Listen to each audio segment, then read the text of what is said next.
प्रस्तावना। पृष्ठभूमि में मधुर धुन भजन। नमः शिवाय। आज मैं आपको सुनाने जा रहा हूँ शिवपुराण महात्म्य की एक अद्भुत कथा। यह कथा हमें सिखाती है कि भगवान शिव अपने भक्तों को कभी नहीं छोड़ते, फिर चाहे वह भक्त गरीब ब्राह्मण हो या पापों में डूबा हुआ चंडाल। जो भी श्रद्धा से भगवान शिव का नाम लेता है और उनकी कथा सुनता है, वह पापों से मुक्त होकर अंत में शिवलोक को प्राप्त करता है। देवदास ब्राह्मण की कथा। बहुत समय पहले एक नगर में देवदास नामक ब्राह्मण रहता था। वह अत्यंत गरीब था, कपड़े बेचकर अपने परिवार का पालन पोषण करता था। लेकिन गरीबी के बावजूद उसके जीवन में एक चीज कभी कम नहीं हुई, और वह थी भगवान शिव के प्रति उसकी अटूट भक्ति। हर सुबह वह स्नान करके शिव मंदिर जाता, वहां बेलपत्र और जल अर्पित करता और पूरे मन से नमः शिवाय का जाप करता। उसके पास धन नहीं था, लेकिन उसका हृदय श्रद्धा और भक्ति से भरा हुआ था। एक दिन नियति का समय आ गया।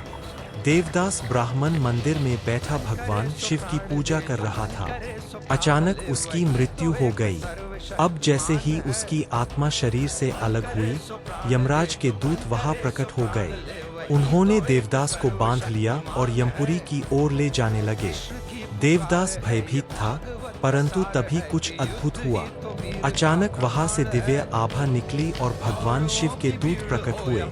उन्होंने गरजते हुए कहा, रुको, यह भक्त हमारा है। इसने जीवन भर भगवान शिव की पूजा की है। इसे यमलोक नहीं, बल्कि शिवलोक ले जाया जाएगा। शिवदूतों ने यमदूतों को पीछे हटने पर विवश कर दिया। फिर देवदास को एक दिव्य विमान में बैठाकर भव्य स्वागत के साथ सीधे शिवलोक पहुंचा दिया। देवदास अब अमर हो गया, उसे कभी यमराज का भय नहीं रहा। संदेश।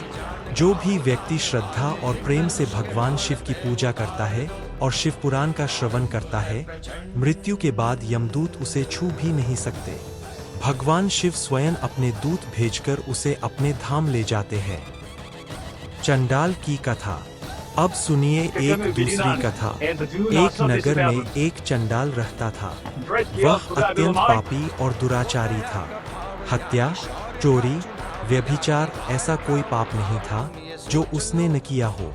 लोग उससे घृणा करते थे और उसका जीवन पूरी तरह अंधकारमय था। लेकिन संयोग देखिए, एक दिन वह किसी संत के पास जा पहुंचा, जहां शिवपुराण का पाठ चल रहा था। पहले तो वह हंसने लगा, परंतु धीरे धीरे कथा उसके हृदय में उतरने लगी। भगवान शिव की महिमा सुनते सुनते उसके भीतर परिवर्तन आ गया। उसके हृदय में वैराग्य जागा, पापों के लिए पछतावा हुआ और उसने निश्चय किया कि अब वह केवल भगवान शिव की शरण में ही जीवन बिताएगा। उस दिन से उसने पाप छोड़ दिए और सच्चे मन से शिव भक्ति में लग गया। जब उसकी मृत्यु का समय आया, तब भी शिवदूत वहां प्रकट हुए और उसे पापों से मुक्त कर दिया। वह भी देवदास ब्राह्मण की तरह शिवलोक चला गया। संदेश। भगवान शिव इतने करुणामय है कि वे अपने सबसे पापी भक्त को भी क्षमा कर देते हैं, यदि उसने सच्चे मन से शिवपुराण का श्रवण किया हो और शिव भक्ति को अपनाया हो। उपसंहार। प्रिय श्रोताओं, यह दोनों कथाएं हमें यही सिखाती है कि शिवपुराण का श्रवण करना ही सबसे पवित्र और श्रेष्ठ साधन है। यह पुण्य ब्राह्मण को सीधा शिवलोक दिलाता है और पापी चंडाल को भी शुद्ध कर देता है।